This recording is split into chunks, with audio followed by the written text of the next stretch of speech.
तो दोस्तों ये है 3 kV का स्टेबलाइज़र। मैंने अभी अभी लेके आया हूँ मार्केट से। और इस 3 kV का स्टेबलाइज़र मुझे क्यों आवश्यकता पड़ा, तो देखिए इसमें मेरे पास क्या क्या उपकरण है जिसे कि चलाना है। तो सबसे पहले तो यहाँ पे ये इन्वर्टर है और ये इसके अंदर बैटरी है 12 वोल्ट का 150 AH का बैटरी है, इसे ये चार्ज करेगा।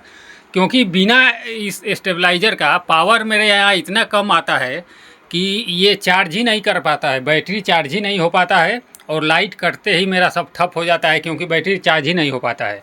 अब जब ये मैंने लगा दिया स्टेबलाइज़र तो ये पावर को इतना बढ़ा दिया है कि बैटरी को बहुत जल्दी ही फुल कर देता है। तो एक तो ये इन्वर्टर बैटरी हो गया। इसके अलावा यहाँ पे ये आप देख सकते हैं कूलर भी चल रहा है और इसके अलावा ये प्रिंटर है और इसके अलावा इधर एक डेस्कटॉप कंप्यूटर है और फिर ये लैपटॉप है। और इस डेस्कटॉप कंप्यूटर के लिए यहाँ पे आप देख सकते हैं UPS लगा हुआ है और फिर यहाँ पे जो इसका CPU होता है वो है।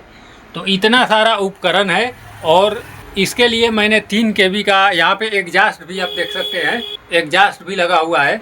तो ये सभी उपकरण को चलाना था इसलिए मैंने 3 kV का लिया। वैसे इतने उपकरण के लिए 2 kV का स्टेबलाइज़र भी मैं लगा सकता हूँ, दुकान वाला बोल रहे थे, लेकिन मैंने 3 kV का इसलिए ले लिया क्योंकि आगे चल के मान लीजिए अपने दुकान में फ्रिज रखना पड़े या फिर पानी वाला मोटर लगाना पड़े, ये मोटर को भी आसानी से चला लेगा, 1 HP का मोटर या फिर आधा HP का मोटर।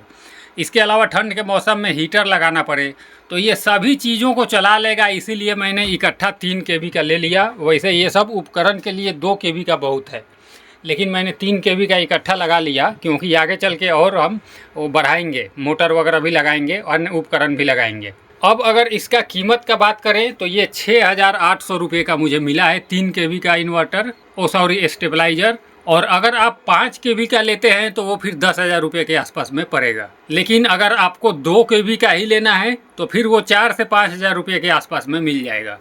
अब देखिए यहाँ पे ये वोल्टेज कितना आ रहा है और ये कितना बना रहा है वो मैं दिखा रहा हूँ। यहाँ पे लिखा हुआ है इनपुट और यहाँ पे लिखा हुआ है आउटपुट। तो ये बीच में रहता है, ये बटन बीच के बीच। अगर आपको देखना है कि इनपुट कितना आ रहा है, यानी कि ये जो मीटर लगा है ये कितना लाइन दे रहा है, तो इसके लिए इस बटन को इस तरफ दबाएंगे। ऐसे जैसे दबाएंगे तो देखिए ये तीर बता दिया 2 पौने 200 दे रहा है। अब ये पौने 200 को कितना बढ़ा करके दे रहा है ये देखने के लिए आउटपुट की तरफ हम क्लिक करेंगे।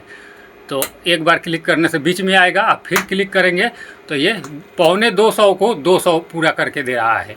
यानी कि अगर ये 100 भी आए, 100 बिल्कुल कम होता है पावर, जिसमें कुछ नहीं हो पाता है, पंखा भी धीमा धीमा चलता है, तो 100 को भी ये 200 और 200 बना देगा। और बहुत ज़्यादा वोल्टेज आएगा तो फिर उसे भी ये कम करके उतना ही देगा। यानी कि कुल मिलाकर के ये उतना ही वोल्टेज देगा जितना कि आपको घर में जो उपकरण लगे हैं उनको आवश्यकता है।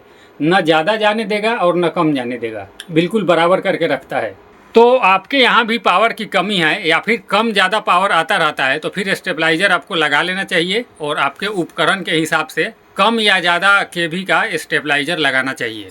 तो अब इस वीडियो को यहीं पर समाप्त करते हैं। उम्मीद है वीडियो आपको काफ़ी पसंद आया होगा। अगर ऐसा है तो इसे लाइक ज़रूर करें, अपने दोस्तों में शेयर करें। इस वीडियो को यहीं पर समाप्त करते हैं।